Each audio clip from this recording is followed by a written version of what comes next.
अस्सलाम वालेकुम।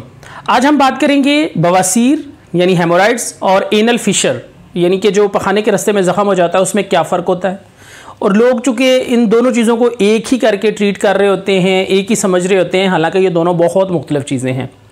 बवासीर या हेमोराइड्स में बेसिकली आपके पखाने के रास्ते में नीचे वाले हिस्से में कुछ कह लें कि वेन्स होती हैं, नालियाँ होती हैं खून की जो फूल जाती हैं, और बाद में जब पखाना आता है, अगर सख्त पखाना आए तो वो जब फटती हैं तो सख्त पखाना आने के बाद कतरों की सूरत में खून निकलता है।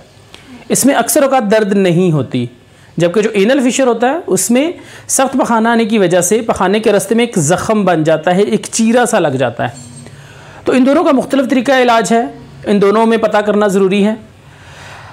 एनल फिशर में जो है वो बेसिकली सीड्स बैथ देते हैं, या कुछ क्रीमें होती हैं, जेल होती हैं, वो आपका डॉक्टर प्रिस्क्राइब करता है, वो लगाई जाती हैं। सीड्स बैथ में आप ये कर सकते हैं कि पानी गर्म करके उसके अंदर ग्लिसरीन मिला लें, उसके अंदर ज़ाइलोकेन लिग्नोकेन जेल मिला लें, और कम से कम आधा घंटा 40 मिनट आपने डेली उसके अंदर बैठना होता है।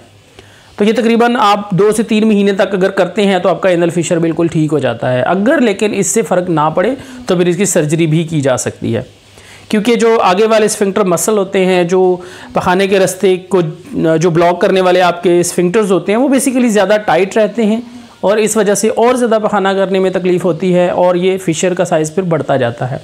तो ऐसी सूरत हाल में आपने कब्ज़ से बचना होता है, लेग्जेटिव्स लेने होते हैं, इसबगोल इस्तेमाल कर सकते हैं दूध में मिला के, खाने के साथ ज़्यादा से ज़्यादा सैलड का इस्तेमाल करना होता है।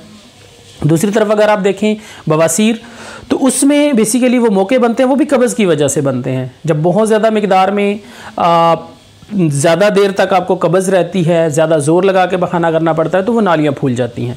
उसमें फिर ग्रेड्स होते हैं, 1-2 ग्रेड तक तो वो दवाइयों से ठीक हो जाता है। आपने कब्ज़ से बचना है, उसी तरह से आपके एहतियात आपने करनी है कि लेग्जेटिव्स लेने हैं, कब्ज़ से बचना है, सैलड का ज़्यादा से ज़्यादा इस्तेमाल करना है। और दूसरा, लेकिन जब इसकी 3-4 स्टेज आती है तो इसमें ऑपरेशन इसका तरीका इलाज होता है। Thank you so much.